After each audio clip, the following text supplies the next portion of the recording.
On a warm spring morning in April 1453, a determined young ruler stood before the towering and ancient walls of Constantinople. At just 21 years old, Sultan Mehmed II of the Ottoman Empire was preparing to launch one of the most ambitious military campaigns in medieval history. Known for its impregnability, the capital of the Byzantine Empire had withstood sieges for centuries. But Mehmed was not like the others. Armed with a colossal army and revolutionary artillery, he was ready to etch his name in history. The calm before the storm. It was April 5, 1453, when Mehmed's forces arrived at the gates of Constantinople. The Ottoman war machine he brought was awe-inspiring. Approximately 80,000 soldiers and nearly 70 bombards, massive cannons specially forged to annihilate the city's legendary walls. In tandem with this land force, the Sultan deployed a fleet of 110 ships to enforce a naval blockade, ensuring that no aid or supplies could enter the besieged city. On the other side stood Emperor Constantine XI Palaiologos, the last emperor of the Byzantine Empire.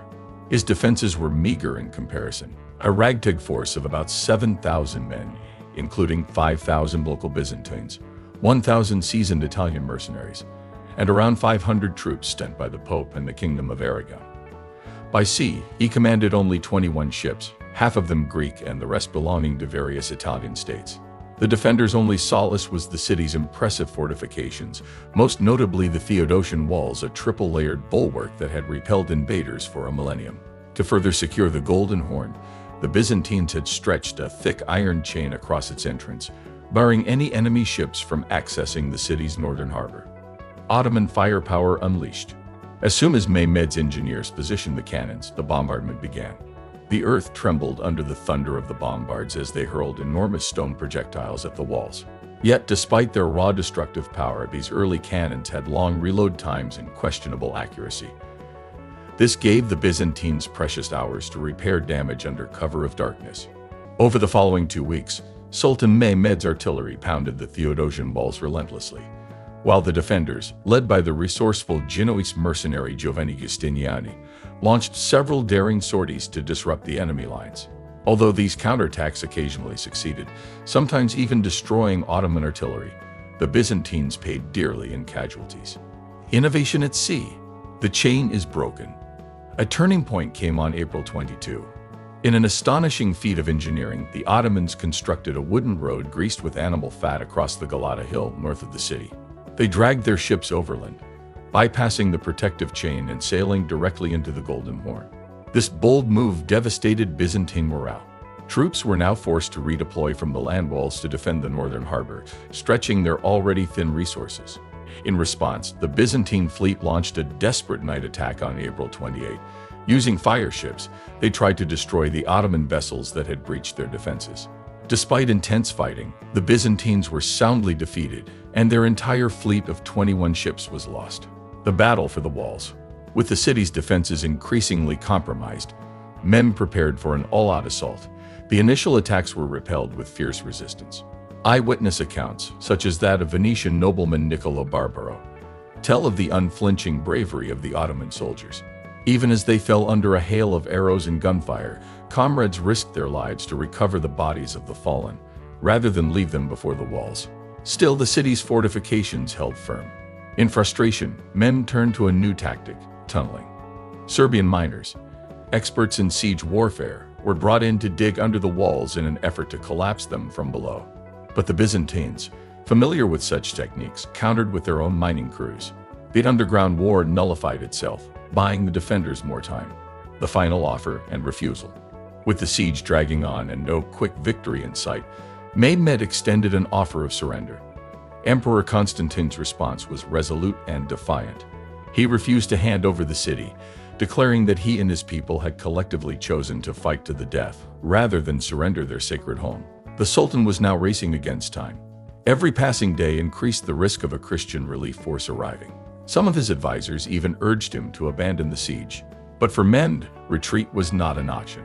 He needed this victory not only for strategic reasons, but also to cement his legitimacy as a ruler. His empire and his honor were at stake. May 28, the eve of destruction. As the sun set on May 28, the defenders of Constantinople prepared for the worst. They rested, prayed, and manned their posts, fully aware that the next day could be their last. Emperor Constantine took position at the center of the Theodosian Walls, flanked by his closest Byzantine allies. To the north, near the Cheresian Gate, Giovanni Giustiniani held command with his 700 Genoese mercenaries at the Blockade, a vulnerable point in the wall.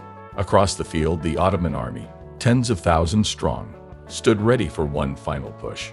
The Last Stand, May 29, 1453. As dawn broke on May 29, wave after wave of Ottoman soldiers surged toward the city.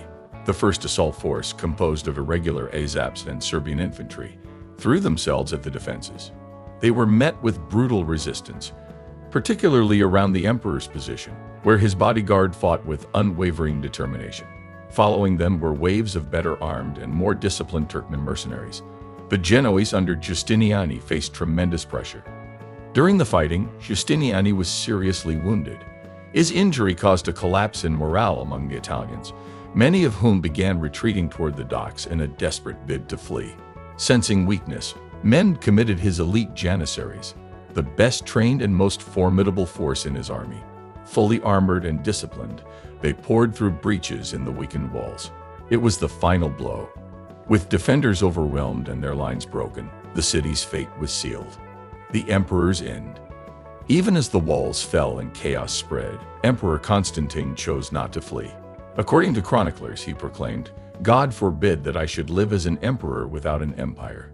Choosing death over dishonor, he charged into the fray alongside his most loyal companions and was never seen again. Thus, the last Roman emperor perished defending his city. Aftermath. A new dawn. As the sun rose on May 29, 1453, Ottoman banners fluttered over Constantinople. The city that had once stood as the pinnacle of Christian and Roman civilization had fallen. For Mehmed II, it was the crowning moment of his life. He entered the Hagia Sophia not as a conqueror alone, but as the new ruler of a capital that would serve the Ottoman Empire for nearly 5 centuries. For Europe, the fall of Constantinople was a seismic shock. It marked not only the end of the Byzantine Empire, but also the final chapter in the history of the Eastern Roman Empire.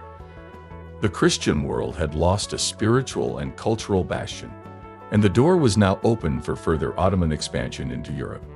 Legacy, a turning point in world history. The capture of Constantinople reshaped the geopolitical map of the time.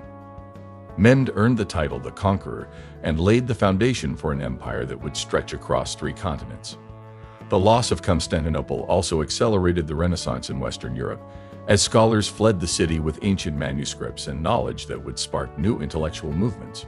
Moreover, the event deepened the rift between East and West, setting the stage for centuries of conflict between the Ottoman Empire and European powers. The siege remains a defining moment in military history, an epic tale of courage, ambition, and the end of an era. And that, my friends, was the dramatic fall of Constantinople, the last stand of the Roman Empire and the rise of a new world order.